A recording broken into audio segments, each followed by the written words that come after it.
യേശു കർത്താവെ നന്ദി, യേശു കർത്താവെ സ്തോത്രം. Hallelujah, hallelujah, hallelujah. Praise you Jesus. Thank you Jesus Christ. Adore you Jesus Christ. Love Jesus Christ.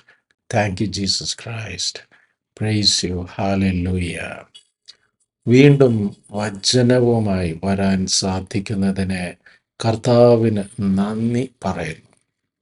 ഇന്ന് വിചിന്തനം ചെയ്യുന്ന വചന ഭാഗം എസേക്കിയേൽ പ്രവാചകൻ 37 അധ്യായം 4 വാക്യം മുതൽ. അവിടുന്ന് എന്നോട് അരുളിച്ചെയ്തു, ഈ അസ്ഥികളോട് നീ പ്രവചിക്കുക. വരണ്ട അസ്ഥികളെ, കർത്താവിൻ്റെ വചനം ശ്രവിക്കുവിൻ എന്ന് അവയോട് പറയുക. ദൈവമായ കർത്താവ് ഈ അസ്ഥികളോട് അരുളി ചെയ്യുന്നു, ഇതാ ഞാൻ നിങ്ങളിൽ പ്രാണൻ നിവേശിപ്പിക്കും, നിങ്ങൾ ജീവിക്കും. ഞാൻ നിങ്ങളുടെ മേൽ ഞരമ്പുകൾ വെച്ച് പിടിപ്പിക്കുകയും മാംസം വളർത്തുകയും ചർമ്മം പൊതിയുകയും നിങ്ങളിൽ പ്രാണൻ നിവേശിപ്പിക്കുകയും ചെയ്യും. നിങ്ങൾ ജീവൻ പ്രാപിക്കും. ഞാനാണ് കർത്താവ് എന്ന് അപ്പോൾ നിങ്ങൾ അറിയും. യേശുവേ സ്തുതി, യേശുവേ സ്തോത്രം. ഹാലലുയ, ഹാലലുയ, ഹാലലുയ. ഇതിനോടനുബന്ധിച്ച് ഈ വചനം കാലത്ത് കർത്താവിനെ ധ്യാനിച്ച് വിശുദ്ധ ബൈബിൾ തുറന്നപ്പോൾ ലഭിച്ച വചന ഭാഗമാണിത്. അപ്പം അതിനോടനുബന്ധിച്ചുള്ള ഒരു ഫേമസ് ആയിട്ടുള്ള ഒരു കോട്ട്, അതായത് ചില ആളുകൾ ഒരു 25 വയസ്സിലെ മരിക്കും, പക്ഷേ അവർ ഒരു 75 വയസ്സ് വരെയും അവരെ സംസ്കരിച്ചിട്ടുണ്ടാവുകയില്ല. അപ്പോൾ പലരുടെയും ജീവിതത്തിൽ ഈ കാര്യങ്ങൾ അന്വർത്ഥമാണ്. പലരും പലവിധ ദുരാശകളുടെയും പാപങ്ങളുടെയും പിടുത്തത്തിൽ വളരെ ചെറുപ്പത്തിൽ തന്നെ അവരെ ബന്ധനസ്ഥനാക്കുന്നു. മയക്കുമരുന്നാകാം, മദ്യപാനമാകാം, മറ്റുള്ള ലഹരി വസ്തുക്കളുടെ ഉപയോഗമാകാം, അവിഹിത ബന്ധങ്ങളാകാം, പോർണോഗ്രഫി മുതലായിട്ടുള്ള അവയുടെ അമിതമായ ഉപയോഗമാകാം, അഹംഭാവമാകാം, ഞാനെല്ലാം തികഞ്ഞവൻ, മറ്റവരെല്ലാം വളരെ കുറഞ്ഞവർ എന്നുള്ള ഒക്കെ ഒരു ചിന്ത, എനിക്ക് ദൈവം വേണ്ട, ഞാൻ മാത്രം മതി, ദൈവം എന്നുള്ളതൊക്കെ വെറും സങ്കല്പമാണ് എന്നുള്ള ചിന്തകൾ, അങ്ങനെ പലരും പലവിധ ബന്ധനങ്ങളിൽ പെട്ടുപോകുന്നു. അവർ വളരെ നേരത്തെ, ഇപ്പം മയക്കുമരുന്നിന് അടിമയായിട്ടുള്ള ഒരുത്തനൊക്കെ എന്ത് ജീവിതമാണുള്ളത്. അവരുടെ മുഖത്തേക്ക് നോക്കിയാൽ തന്നെ അവർ മൃതരായിരിക്കുന്നു. ഒരു ചൈതന്യവും അവരുടെ മുഖത്തുണ്ടാവുകയില്ല. വഴിവിട്ട് ജീവിക്കുന്നവരുടെ മുഖത്തേക്ക് നോക്കിയാൽ യാതൊരുവിധ ചൈതന്യവും അവരുടെ മുഖത്ത് ഉണ്ടാവുകയില്ല. അവരുടെ മുഖത്ത് നിന്ന് തന്നെ അത് വായിച്ചെടുക്കാൻ എളുപ്പം സാധിക്കും. അതേസമയം ദൈവത്തിൽ വിശ്വാസമർപ്പിച്ച് ജീവിക്കുന്നവരുടെ കണ്ണുകളിലെങ്കിലും തിളക്കം നമുക്ക് കാണാം. അവർ പ്രത്യാശയിലാണ്, അവർക്ക് മാംസളമായ ഒരു ഹൃദയമുണ്ട്. അവർ എത്രയൊക്കെ പ്രശ്നങ്ങളിലൂടെ കടന്നു പോയാലും അവർക്ക് സന്തോഷം ലഭിക്കുന്നു. അതേസമയം ഈ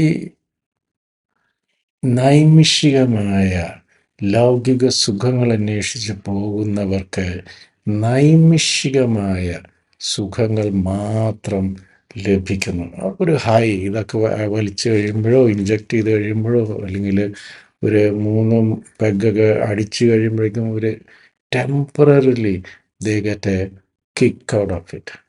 ആ കിക്ക് ഇറങ്ങിക്കഴിയുമ്പോൾ പഴയതിനേക്കാട്ടിലും കഷ്ടമുള്ള അവസ്ഥകളിലേക്ക് അവർ തെന്നി വീഴുന്നു, കൂടുതൽ ക്ഷീണിതരാകുന്നു.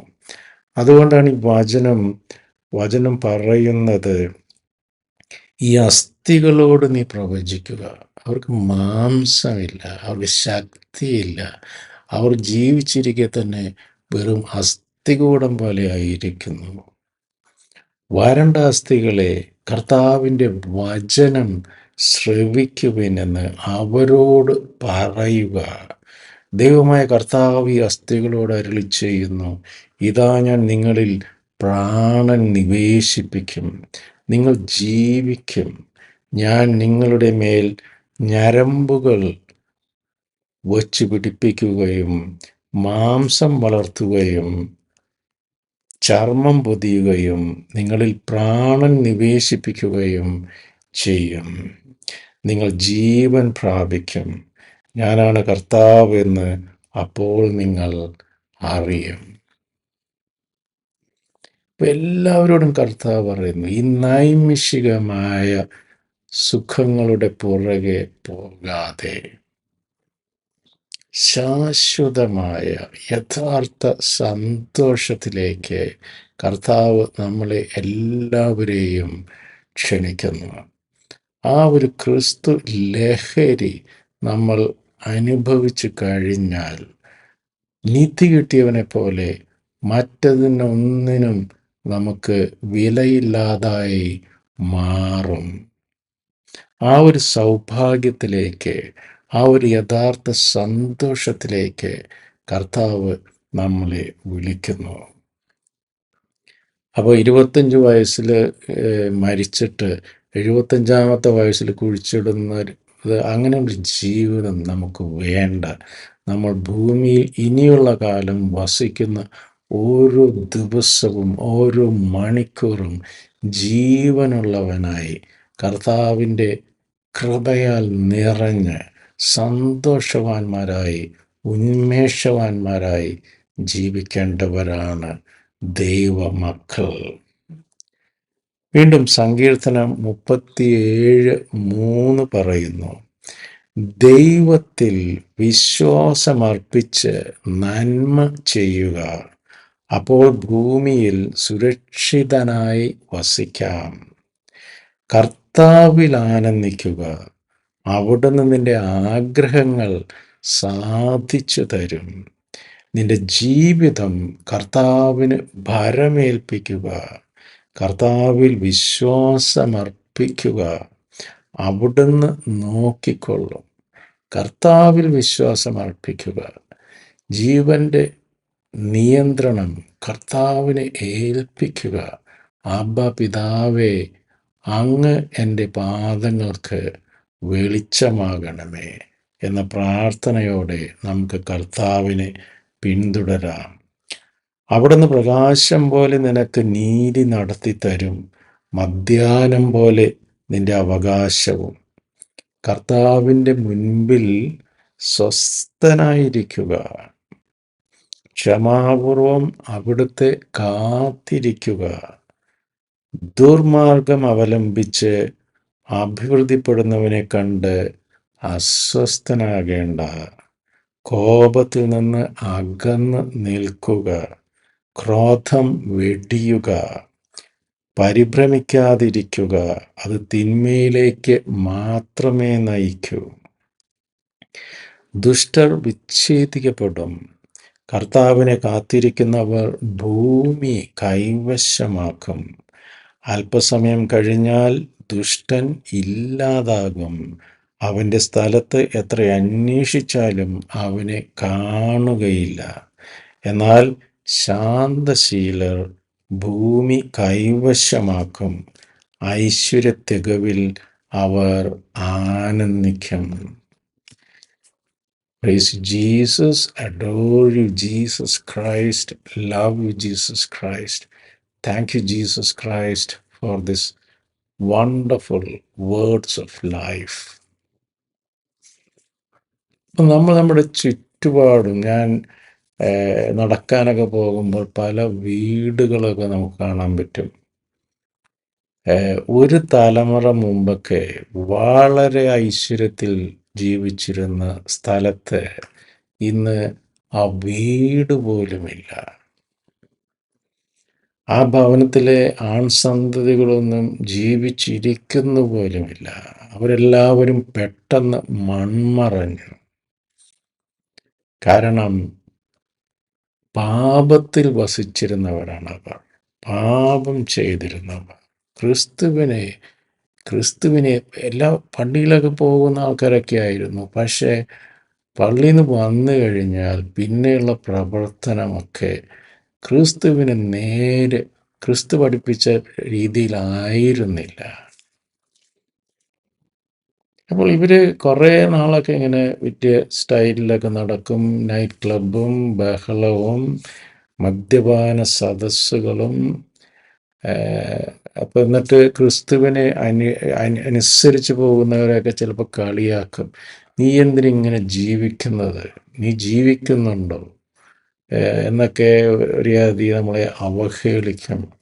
പക്ഷേ ലോങ് റണ്ണിൽ നമ്മൾ നോക്കുമ്പോൾ ക്രിസ്തുവിനെ അനുധാവനം ചെയ്യുന്നവർ പുരോഗതി പ്രാപിക്കുന്നതും ദൈവത്തിൽ വിശ്വാസമില്ലാത്തവർ അധപതിച്ചു പോകുന്നതും. ചിലപ്പോൾ സമ്പത്തൊക്കെ ഉണ്ടാവും, പക്ഷേ കുടുംബത്തിൽ സമാധാനമുണ്ടാവുകയില്ല.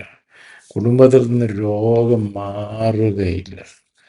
പല വൈകല്യങ്ങളുള്ളവരൊക്കെ അവിടെ ഉണ്ടാകാം. അങ്ങനെ പല പല പ്രശ്നങ്ങൾ. അപ്പം നിങ്ങൾ തന്നെ നിങ്ങളുടെ ചുറ്റുപാടും കണ്ണോടിച്ചാൽ ഇതുപോലെയുള്ള ഒത്തിരി ഉദാഹരണങ്ങൾ കാണുവാൻ സാധിക്കും. അതേസമയം ക്രിസ്തുവിൽ വിശ്വാസമർപ്പിച്ച് പോകുന്നവർ ചിലപ്പോൾ വലിയ ധനവാന്മാരൊന്നും ആയിരിക്കുകയില്ല.